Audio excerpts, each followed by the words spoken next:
আইনি ভিত্তি দেওয়ার পর জুলাই সনদের ভিত্তিতেই জাতীয় নির্বাচন সম্পন্ন করা সম্ভব। যে জুলাই সনদের আইনি ভিত্তি দিতে হবে এবং এটা গণভোটে দিতে হবে। জুলাই সনদের আইনি ভিত্তি দেওয়ার ক্ষেত্রে কনস্টিটিউশন অর্ডার যেটা আমরা আগেও বলেছি, এর ভিত্তিতেই আইনি সনদের জুলাই সনদের আইনি ভিত্তি দেওয়া যায় এবং এটাকে আরও পাকাপোক্ত করার জন্যই গণভোটের প্রশ্ন এসেছে।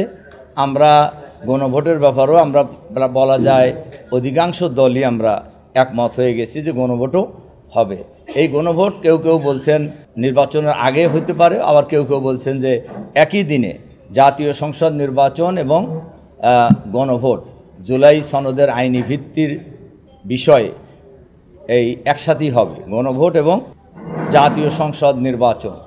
এখনও আলোচনা চলছে।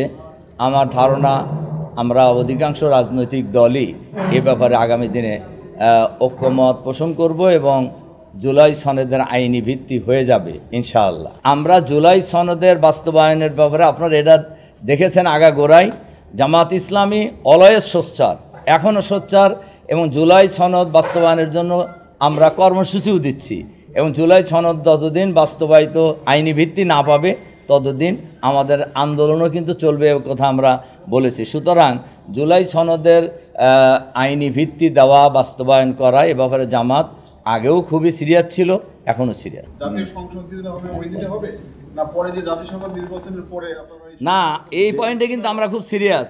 জাতীয় সংসদ নির্বাচনের পরে তো নয়, প্রশ্ন আছে, আগেই হবে।